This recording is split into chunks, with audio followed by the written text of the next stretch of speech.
अस्सलाम वालेकुम student, welcome to Doctor Lethal. इस वीडियो में हम प्लास्टिड्स के बारे में पढ़ेंगे। प्लास्टिड क्या होते हैं? सबसे पहले अगर हम प्लास्टिड को देखें तो हम कहते हैं कि प्लास्टिड जो होते हैं हमारे पास ये membrane bounded pigment containing organelles होती हैं। पहली इसकी क्या है कि ये मेम्ब्रेन बाउंडेड होते हैं, और दूसरी इसकी इम्पॉर्टेंट बात क्या है कि इनमें पिगमेंट पाए जाते हैं। ठीक है, तो कोई भी ऐसी बॉडी जिसमें पिगमेंट पाए जाएंगे और मेम्ब्रेन बाउंडेड होगी तो हम उसको क्या कहेंगे? प्लास्टिड्स। प्लास्टिड के बारे में जो इम्पोर्टेंट बात याद रखनी है कि प्लास्टिड हमारे पास सिर्फ प्लांट्स सेल के अंदर पाए जाते हैं, सारे सेल्स के अंदर नहीं पाए जाते। अगर प्लास्टिड की टाइप देखी जाए तो बेसिकली प्लास्टिड हमारे पास 3 टाइप्स के होते हैं, या तो ये लीकोप्लास्ट होते हैं, या क्रोमोप्लास्ट होते हैं, या क्लोरोप्लास्ट होते हैं। इस लेक्चर में हमारा बेसिक फोकस जो होगा वो क्लोरोप्लास्ट पे होगा। प्रोप्लास्टिड क्या होते हैं? प्रोप्लास्टिड को अगर देखा जाए तो प्रोप्लास्टिड हमारे पास यंग इमेच्योर डेवलपिंग जो हमारे पास सेल्स होते हैं या प्लास्टिड्स होते हैं उनको हम कहते हैं प्रोप्लास्टिड। और ये सेल्फ रिप्लिकेटिंग होते हैं, मतलब ये खुद को खुद रेप्लिकेट कर सकते हैं। इनके पास अपना डीएनए मौजूद होता है, ये खुद को खुद रेप्लिकेट करने की सलाहियत रखते हैं। और हम इनकी क्लासिफिकेशन किस बेस पे कर रहे हैं? हमने किस बेस पे कहा है कि प्लास्टिड जो होते हैं वो लीकोप्लास्ट, क्रोमोप्लास्ट और क्लोरोप्लास्ट होते हैं? हमने या तो उनकी पिगमेंट बेस पे कहा है कि किसी में पिगमेंट प्रेजेंट होगा, किसी में पिगमेंट ग्रीन कलर का होगा और किसी में पिगमेंट जो है वो डिफरेंट कलर का होगा। और दूसरी जो है वो स्टेज ऑफ डेवलपमेंट के हिसाब से कि वो न्यू ग्रोइंग सेल्स में पाए जाते हैं या ओल्ड सेल्स में पाए जाते हैं या मिच्योर सेल्स में, या हमारे पास पैरेन्काइमा कौन से सेल्स में पाए जाते हैं। तो इस बेस पे हमने इनकी क्लासिफिकेशन की है। हमने प्रोप्लास्टिड देख लिया। उसके बाद जो सबसे पहली चीज़ है जो हम इस लेक्चर में स्टडी करेंगे वो है हमारे पास लीकोप्लास्ट। लीकोप्लास्ट क्या होते हैं? लीकोप्लास्ट जो होते हैं ये कलरलेस होते हैं। और ये कहाँ पे पाए जाते हैं? ये पाए जाते हैं पैरेन्काइमा सेल्स में। और पैरेन्काइमा सेल्स किस चीज़ के? रूट्स के, स्टेम के और सीड के। इनका बेसिक फंक्शन जो होता है लीकोप्लास्ट का हमारे पास वो होता है फूड की स्टोरेज करना। तो हमारे पास फूड की स्टोरेज के लिए कौन से पिगमेंट्स होते हैं हमारे पास? हमारे पास होते हैं लीकोप्लास्ट। ये कलरलेस होते हैं और ये parenchyma cells of root, stem and seed में पाए जाते हैं। उसके बाद अगर हम नेक्स्ट चीज़ देखते हैं तो नेक्स्ट हमारे पास आ जाते हैं क्रोमोप्लास्ट। क्रोमोप्लास्ट जो हैं ये कोई भी अदर देन ग्रीन कलर जो हमें प्लांट्स के अंदर नज़र आता है वो किसकी वजह से होता है? वो बेसिकली हमारे पास होता है क्रोमोप्लास्ट की वजह से। क्रोमोप्लास्ट की वजह से और कौन सा कलर हो सकता है? आपने कोई राइपेंड फ्रूट देखा होगा, जैसे अभी आम होते हैं, आम का येलो कलर होता है जब वो उसका फल पक जाता है, तो वो येलो कलर किसकी वजह से आ रहा है? वो क्रोमोप्लास्ट की वजह से आ रहा है। तो अदर देन ग्रीन कोई भी कलर अगर प्लांट में पाया जाता है तो वो किस पिगमेंट की वजह से हमारे पास पाया जाएगा? वो हमारे पास पाया जाएगा क्रोमोप्लास्ट की वजह से। ठीक है, अब हम आगे देखते हैं। आगे हमारे पास जो आज का बेसिक टॉपिक है वो है क्लोरोप्लास्ट। क्लोरोप्लास्ट के बारे में हम स्टडी करेंगे। क्लोरोप्लास्ट क्या होते हैं हमारे पास प्लांट में जितना भी ग्रीन एरिया होता है उसको हम कहते हैं क्लोरोप्लास्ट। तो green part of the plant जो है वो हमारे पास क्या है? वो हमारे पास है क्लोरोप्लास्ट। और इसकी इम्पोर्टेंस क्या है? इसने फोटोसिंथेसिस का प्रोसेस करना है। प्लांट अपनी सारी एनर्जी फोटोसिंथेसिस के प्रोसेस के तहत बनाता है। वो क्या करता है कि वो सूरज की एनर्जी को यूज़ करता है, सनलाइट को यूज़ करते हुए उससे एटीपी जनरेट करता है और आगे जाके उसको अपने शुगर में या कार्बोहाइड्रेट्स में जिस फॉर्म में उसे एनर्जी चाहिए होती है उसमें कन्वर्ट कर देता है। ठीक है, तो ये फंक्शन कहाँ पे हो रहा होता है? हमारे पास फोटोसिंथेसिस का अमल कहाँ पे हो रहा होता है? हमारे पास हो रहा होता है क्लोरोप्लास्ट के अंदर। अगर हम क्लोरोप्लास्ट के स्ट्रक्चर की बात करें तो ये डिस्कॉइड स्ट्रक्चर होता है। डिस्कॉइड स्ट्रक्चर से क्या मुराद है? हमारे पास इसमें डिस्क लाइक स्ट्रक्चर पाया जाता है। डिस्क लाइक स्ट्रक्चर इसका होगा और इसके बेसिकली हम 3 पार्ट्स में इसे डिवाइड करते हैं। सबसे बाहर इसकी इन्वेलप होगी, उसके बाद इसका स्ट्रोमा होगा और उसके बाद इसका होगा थैलाकॉइड। तो अगर हम इन्वेलप की बात करें जो इसका पहला स्ट्रक्चर है तो इन्वेलप के बारे में हम कह सकते हैं कि ये डबल मेम्ब्रेन होती है। बहुत से ऑर्गेनेलीज हैं जैसे माइटोकॉन्ड्रिया, हमारे पास न्यूक्लियस है और क्लोरोप्लास्ट है, इनकी डबल मेम्ब्रेन ऑर्गेनेली होती है। इसकी जो आउटर मेम्ब्रेन होती है उसमें पोरिन्स पाए जाते हैं। पोरिन्स क्या है? प्रोटीन स्ट्रक्चर्स हैं जो ट्रांसपोर्ट में हेल्प करते हैं और ये फ्रीली परमिएबल होते हैं, मतलब इनमें से कोई भी सब्सटेंस आसानी से पास थ्रू हो सकती है आउटर मेम्ब्रेन में से। अब जो इसकी इनर मेम्ब्रेन है वो उसमें बहुत ज़्यादा प्रोटीन पाए जाते हैं। किसकी, इन्वेलप की। किस चीज़ के इन्वेलप की, क्लोरोप्लास्ट के इन्वेलप की। जो इनर मेम्ब्रेन है उसमें बहुत ज़्यादा प्रोटीन पाए जाते हैं और ये सिलेक्टिवली परमिएबल है। सिलेक्टिवली परमिएबल से क्या मुराद है ये कि ये कुछ चीज़ों को तो पास थ्रू होने देगी लेकिन कुछ चीज़ों को ये रोक लेगी। मतलब ये सिलेक्टिवली परमिएबल है, सिलेक्टिव चीज़ों को ये पास करेगी और सिलेक्टिव चीज़ों को, बाकी चीज़ों को ये रोक लेगी। ठीक है, तो इन दोनों मेम्ब्रेन्स के दरमियान जो स्पेस होती है उसको हम कहते हैं इंटर मेम्ब्रेन स्पेस। ये कौन सी दरमियान, दो मेम्ब्रेन्स के दरमियान होगी, ये इनर और आउटर मेम्ब्रेन के दरमियान होगी। ठीक है, अब हम देखते हैं कि इसके बाद जो हमारे पास स्ट्रक्चर है वो है स्ट्रोमा।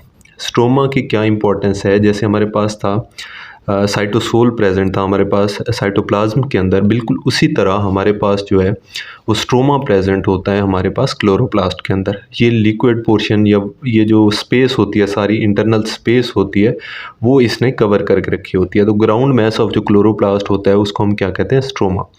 और ये कलरलेस इन नेचर होता है। ठीक है, इसमें होता क्या है कि इसमें प्रोटीशियस सब्सटेंसेस होते हैं और ये बिल्कुल माइटोकॉन्ड्रियल मैट्रिक्स की तरह होती है। माइटोकॉन्ड्रियल मैट्रिक्स में हमने क्या देखा था, हमने देखा था कि उसमें सर्कुलर डीएनए भी पाया जाता था, उसमें ऑल काइंड्स ऑफ आरएनए भी पाए जाते थे, उसमें राइबोसोम्स भी पाए जाते थे और उसमें एंजाइम्स भी हमारे पास पाए जाते थे। ठीक है, तो हमने देख लिया कि हमारे पास स्ट्रोमा जो है, स्टोमा में स्मॉल सर्कुलर डीएनए भी पाया जाता है, ऑल काइंड्स ऑफ आरएनए भी पाए जाते हैं, राइबोसोम्स भी पाए जाते हैं और एंजाइम्स भी पाए जाते हैं।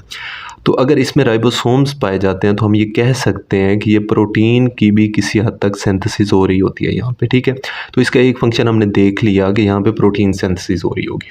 अब यहाँ पे एंजाइम्स पाए जाते हैं, तो एंजाइम्स का क्या फंक्शन होगा, एंजाइम इसका सेकंड फंक्शन परफॉर्म करते हैं जो कि है डार्क रिएक्शन। डार्क रिएक्शन में क्या होता है कि कार्बन डाइऑक्साइड को कैप्चर करके फोटोसिंथेसिस के प्रोसेस से जो एटीपी जनरेट हुई थी उसके थ्रू शुगर बनाई जाती है। ठीक है, तो डार्क रिएक्शन भी कहाँ पे हमारे पास हो रहा होता है, वो स्ट्रोमा ऑफ द क्लोरोप्लास्ट में हो रहा होता है। तो ये हमने दो बहुत ही इंपॉर्टेंट फंक्शंस देख लिए स्ट्रोमा के।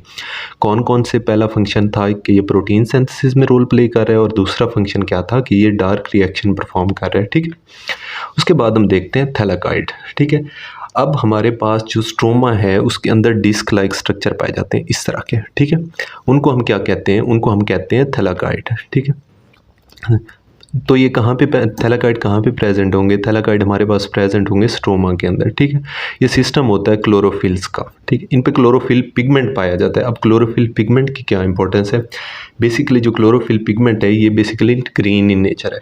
तो इस पे आके लाइट एनर्जी ने फॉल करना है और इस पे वो एंजाइम्स मौजूद हैं जो इसको हमारे पास लाइट रिएक्शन में हेल्प करती हैं। लाइट रिएक्शन क्या होता है कि सूरज की एनर्जी को कैप्चर करके उसे एटीपी जनरेट की जाती है और वही एटीपी आगे जाके डार्क रिएक्शन में शुगर सिंथेसिस या इनकी फूड सिंथेसिस का प्रोसेस परफॉर्म करती है। तो हमारे पास जो थैलाकॉइड्स हैं इन पे क्लोरोफिल्स पाए जाते हैं और डार्क रिएक्शन भी इन्हीं पे होता है। मतलब ये लाइट एनर्जी को कैप्चर करते हैं क्लोरोफिल। क्लोरोफिल हमारे पास ग्रीन पिगमेंट होते हैं जो क्लोरोप्लास्ट के अंदर पाए जाते हैं और क्लोरोप्लास्ट के भी किस स्ट्रक्चर के अंदर पाए जाते हैं, बेसिकली ये थैलाकॉइड के अंदर पाए जाते हैं। ठीक है, ये double membrane flat and sac like structures होते हैं। इस थैलाकॉइड्स बेसिकली टू टाइप्स के होते हैं, एक हम कहते हैं कि स्मॉलर थैलाकॉइड्स होते हैं और दूसरे हमारे पास लार्जर थैलाकॉइड्स होते हैं। तो इनकी जो स्मॉलर थैलाकॉइड और लार्जर थैलाकॉइड है इनकी भी नेचर डिफरेंट होती है। ये आगे जाके डिफरेंट स्ट्रक्चर बना रहे हैं।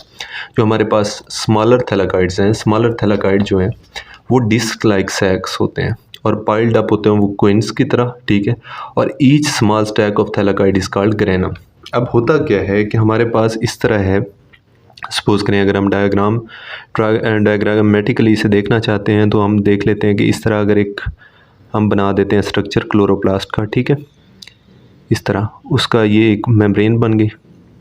ठीक है, तो उसके अंदर ये इस तरह पाइल्ड अप स्ट्रक्चर जो होंगे, ये थैलाकॉइड इस तरह प्रेजेंट होंगे। थैलाकॉइड एक थैलाकॉइड है, इस तरह दूसरा थैलाकॉइड पाइल्ड अप होके बड़े होंगे, ये अब तीसरे से कनेक्टिंग होंगे। तो इस तरह सीन होता है। ठीक है, इसको हम कहते हैं आउटर मेम्ब्रेन, इसको हम कहते हैं इनर मेम्ब्रेन, इसको हम कहेंगे थैलाकॉइड, सिंगल यूनिट को थैलाकॉइड कहेंगे। अगर ये पूरा पाइल्ड अप हो जाए, मतलब ऑलमोस्ट 50, हम कहते हैं कि 50 थैलाकॉइड एक टाइम पे पाइल्ड अप होके एक बना देते हैं ग्रेनम। ठीक है। 50 थैलाकाइड मिल के एक ग्रेनम बना देते हैं, ठीक है। और सेल में हम यूजुअली कहते हैं कि क्लोरोप्लास्ट के अंदर 40 to 60 ग्रेनम पाए जाते हैं, ठीक है। अब हमारे पास डिफरेंट ग्रेना जो है वो मिल के, यानी एक ये ग्रेनम है, एक ये ग्रेनम है, एक ये ग्रेनम है, इसको हम कलेक्टिवली क्या कह सकते हैं, इसको हम कलेक्टिवली कहते हैं ग्रेना। और ग्रेना डिफरेंट 40 to 60 ग्रेना हमारे पास मिल के आगे क्या बना देते हैं, क्लोरोप्लास्ट बना देते हैं। तो हमने क्या देखा कि स्मॉलर थैलाकाइड वो सैग लाइक स्ट्रक्चर थे, पाइल्ड अप होते हैं कॉइन्स में, और वो क्या बनाते हैं हमारे पास, ग्रेनम। उसका प्लूरल क्या है हमारे पास, ग्रेना। तो एक ग्रेनम के अंदर 25 से 25 to 50 थैलाकाइड्स पाए जाते हैं, ठीक है। और 40 to 60 जो ग्रेना है वो ईच क्लोरोप्लास्ट के अंदर पाए जाते हैं। अब हम अगर देखते हैं कि फोटोसिंथेटिक पिगमेंट जो है वो कहाँ पे प्रेजेंट होता है, वो हमारे पास स्मॉलर थैलाकाइड में प्रेजेंट होता है। क्लोरोफिल जो हमारे पास है वो कहाँ पे प्रेजेंट होगा, इन स्मॉलर थैलाकाइड में। मतलब हम ये कह सकते हैं कि लाइट रिएक्शन जो हो रहा है हमारे पास वो कहाँ पे हो रहा है, लाइट रिएक्शन हमारे पास हो रहा है ग्रेनम की मेम्ब्रेन के ऊपर, ठीक है। तो ये बहुत इंपॉर्टेंट चीज़ है कि लाइट रिएक्शन कहाँ हो रहा है और डार्क रिएक्शन कहाँ हो रहा है। लाइट रिएक्शन हमारे पास हो रहा है ग्रेनम की मेम्ब्रेन पे। अगर हम लार्जर थैलाकाइड की बात करें तो जो हमारे पास लार्जर थैलाकाइड है वो, ये दो स्ट्रक्चर आपस में कनेक्ट हो रहे हैं, तो जो दो ग्रेना को आपस में कनेक्ट कर रहे हैं लार्जर थैलाकाइड, उसको हम कहते हैं इंटरग्रेना, ठीक है। और ये कलरलेस होता है, इसमें कोई पिगमेंट मौजूद नहीं होता। अगर हम क्लोरोप्लास्ट के फंक्शन की बात करें तो ये साइट ऑफ फोटोसिंथेसिस है। साइट ऑफ फोटोसिंथेसिस कैसे है कि इसमें लाइट रिएक्शन भी हो रहा है और डार्क रिएक्शन भी हो रहा है। लाइट रिएक्शन हमारे पास कहाँ पे हो रहा है, लाइट रिएक्शन अगर हम देखते हैं तो हमारे पास लाइट रिएक्शन जो है वो हमारे पास हो रहा होता है इसके अंदर ग्रेना की मेम्ब्रेन के ऊपर, वहाँ से एटीपी जनरेट होती है, और वो एटीपी आगे आके हमारे पास जो हमारे पास दूसरा स्ट्रक्चर था स्ट्रोमा, वहाँ पे डार्क रिएक्शन होता है और उसके थ्रू शुगर जनरेट होती है। तो यहाँ तक हमने देख लिया कि इसके डिफरेंट स्ट्रक्चर्स जो थे, यहाँ पे हमने देख लिया कि इसके डिफरेंट स्ट्रक्चर, जैसे इन्वेलप को देख लिया, स्ट्रोमा को देख लिया और थैलाकाइड्स को देख लिया, ठीक है। इन्वेलप को हमने क्या देखा था, इन्वेलप हमने कहा था कि दो टाइप्स की होती हैं, आउटर मेम्ब्रेन होगी, इनर मेम्ब्रेन होगी। आउटर जो होगी उसमें पोरिन्स पाए जाएंगे, इनर मेम्ब्रेन जो होगी वो फ्रीली परमिएबल होगी। आउटर मेम्ब्रेन जो होगी वो फ्रीली परमिएबल होगी, जबकि इनर मेम्ब्रेन जो होगी वो सिलेक्टिवली परमिएबल होगी और उसमें बहुत ज़्यादा प्रोटीन्स पाए जाएंगे। इन दोनों मेम्ब्रेन्स के दरमियान हमने कहा था कि जो स्पेस होती है उसको इंटर मेम्ब्रेन स्पेस कहते हैं। उसके बाद हमने स्ट्रोमा के बारे में क्या देखा, स्ट्रोमा जो है वो माइटोकॉन्ड्रियल मैट्रिक्स की तरह सारा एरिया कवर कर रहा था हमारे पास क्लोरोप्लास्ट के अंदर। और इसकी सबसे इंपॉर्टेंट चीज़ क्या थी, इसकी इंपॉर्टेंट चीज़ क्या थी कि इसमें स्मॉलर सर्कुलर डीएनए भी पाया जाता था, आरएनए भी पाया जाता था, राइबोसोम्स भी पाए जाते थे। राइबोसोम्स की वजह से इसमें प्रोटीन सिंथेसिस भी हो रही होती है और इसमें एंजाइम्स भी पाए जाते हैं, और एंजाइम्स की वजह से इसमें डार्क रिएक्शन भी हो रहा होता है। उसके बाद हमने थैलाकाइड देख लिए। थैलाकाइड के अंदर क्लोरोफिल पिगमेंट मौजूद होता है। ये बेसिकली दो टाइप्स के होते हैं, या स्मॉलर थैलाकाइड होंगे या लार्जर थैलाकाइड होंगे। स्मॉलर थैलाकाइड हमारे पास कौन सा स्ट्रक्चर बना रहे हैं, स्मॉलर थैलाकाइड हमारे पास ग्रेना बना रहे हैं, और लार्जर थैलाकाइड हमारे पास इंटरग्रेना बना रहे हैं, ठीक है। तो यहाँ पे हमने इसके क्लोरोप्लास्ट के डिफरेंट स्ट्रक्चर्स को अच्छी तरह स्टडी कर लिया। अगर हम नेक्स्ट मूव करें तो हम देख सकते हैं कि माइटोकॉन्ड्रिया और क्लोरोप्लास्ट में क्या क्या सिमिलैरिटीज़ हैं, ठीक है। तो अगर हम इनकी सिमिलैरिटीज़ देखने पे आएँ तो सबसे पहली सिमिलैरिटी जो हम देखते हैं कि ये दोनों सेल्फ रेप्लिकेटिंग है, मतलब ये अपने आप को खुद बना सकती हैं, ठीक है। दूसरा, इनका अपना जेनेटिक सिस्टम है, इनके अंदर अपना डीएनए पाया जाता है, अपना आरएनए पाया जाता है, अपने एंजाइम्स पाए जाते हैं, ठीक है। तो इन अपने राइबोसोम्स पाए जाते हैं, तो इनका सारा जेनेटिक सिस्टम अपना है, ठीक है। तीसरी चीज़ जो इनमें कॉमन है कि इनका अपना मेटाबॉलिक मशीनरी है, मतलब इनमें जो भी रिएक्शन हो रहे हैं, जो चीज़ें बन रही हैं, इनको प्रोटीन चाहिए तो most of the time protein इनके अंदर ही बन रहे होते हैं, इनको एनर्जी चाहिए तो ये वहीं पे बना रहे होते हैं। तो इनका अपना मेटाबॉलिक मशीनरी भी इनकी अपनी है। चौथी चीज़ जो इन दोनों में कॉमन है वो ये है कि दोनों के अंदर स्मॉल डीएनए, आरएनए, राइबोसोम और एंजाइम्स पाए जाते हैं। तो हमने चार चीज़ें यहाँ पे देख ली। सेल्फ रेप्लिकेटिंग है दोनों, इनका अपना जेनेटिक सिस्टम है, इनका अपना मेटाबॉलिक मशीनरी है, स्मॉल डीएनए, आरएनए, राइबोसोम और एंजाइम दोनों में पाए जाते हैं, और ये दोनों कैपेबल हैं कि ये दोनों कुछ देर के लिए इंडिपेंडेंटली सर्वाइव कर सकते हैं। तो इनकी ये सारी खसूसियात देख के कुछ एवोल्यूशनिस्ट जो थे उन्होंने ये बिलीव किया कि ये जो पहले थे हमारे पास माइटोकॉन्ड्रिया और क्लोरोप्लास्ट, ये इंडिपेंडेंट ऑर्गेनिज्म थे, ठीक है। ऐसा नहीं था कि ये पहले कोई ऑर्गेनेली थी, ये इंडिपेंडेंट ऑर्गेनिज्म थे। यूकैरियोटिक सेल्स जो थे हमारे पास, उन्होंने इन्हें इनगल्फ किया और इन दोनों के दरमियान एक एंडोसिम्बियोट वो बन गया, मतलब एक कनेक्शन बन गया इन दोनों के दरमियान। उसमें क्या हुआ कि सेल्स आपस में एक साथ रहने लगे। तो जब ये यूकैरियोटिक सेल्स के अंदर रहने लगे तो उन्होंने फिर एक स्पेसिफिक फंक्शन परफॉर्म कर लिया, ठीक है। तो ये कोई इस चीज़ को प्रूव नहीं है, लेकिन ये एवोल्यूशनिस्ट इस चीज़ पे बिलीव करते हैं, ठीक है। तो ये हम कह सकते हैं, ये एवोल्यूशनिस्ट कहते हैं कि ये पहले माइटोकॉन्ड्रिया और क्लोरोप्लास्ट अलग अलग पूरे ऑर्गेनिज्म थे, फिर यूकैरियोटिक सेल्स ने इन्हें इनगल्फ किया और उनके दरमियान एक एंडोसिम्बियोट इंटरेक्शन बन गया, ठीक है। अब हम देखते हैं माइटोकॉन्ड्रिया के बारे में कुछ चीज़ें हैं जो हमें क्लियर होनी चाहिए। माइटोकॉन्ड्रिया जो है हमारे पास, उसको लाइसोसोम रेगुलेट करते हैं। मतलब अगर कोई सेल बहुत ज़्यादा एक्टिविटी परफॉर्म कर रहा है तो उसे एटीपी की जनरेशन, एटीपी की ज़रूरत ज़्यादा महसूस होगी, तो वहाँ पे माइटोकॉन्ड्रिया ज़्यादा हो जाएंगे। कैसे? अगर कोई बंदा स्ट्रीनियस एक्सरसाइज कर रहा है, वो जिम कर रहा है, तो उसकी जो मसल्स हैं वो ज़्यादा एनर्जी कंज्यूम कर रहे हैं, तो वहाँ पे माइटोकॉन्ड्रिया की तादाद ज़्यादा हो जाएगी। अब अगर ऐसा होता है वो जिम छोड़ देता है, उसको उतने माइटोकॉन्ड्रिया की ज़रूरत नहीं है, तो क्या होगा कि हमारे लाइसोसोम्स जो हैं वो उसको जो हमारे पास माइटोकॉन्ड्रिया है उसको रेगुलेट करेंगे। मतलब जो एक्स्ट्रा हैं उनको ऑटोलाइसिस या ऑटोफैगी के ज़रिए उनको ख़त्म कर देंगे और जितनों की ज़रूरत है वो रहने देंगे। तो इनके जो नंबर होते हैं वो कौन तय कर रहा होता है कि कितने होंगे? वो लाइसोसोम जनरेट कर रहा होता है, रेगुलेट कर रहा होता है, ठीक है।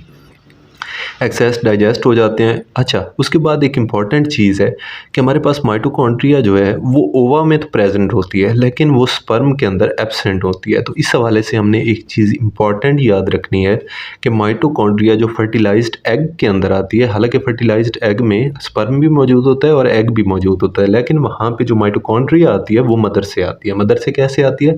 बिकॉज जो फादर के स्पर्म सेल्स हैं उनमें माइटोकॉन्ड्रिया प्रेजेंट ही नहीं होती। तो अगर उसमें माइटोकॉन्ड्रिया प्रेजेंट ही नहीं होती तो फर्टिलाइज्ड एग में जो माइटोकॉन्ड्रिया आएगी वो कहाँ से आएगी? वो मदर से आएगी। तो यहाँ तक हमने आज क्लोरोप्लास्ट और प्लास्टिड के बारे में डिटेल स्टडी कर लिया। फिर उसका थोड़ा सा रिलेशन हमने देखा माइटोकॉन्ड्रिया के साथ। उसके बाद हमने देखा कि एवोल्यूशनिस्ट उस चीज़ को कैसे बिलीव करते हैं कि ये क्लोरोप्लास्ट और माइटोकॉन्ड्रिया कैसे थे और इन्होंने कैसे एवोल्यूशन की।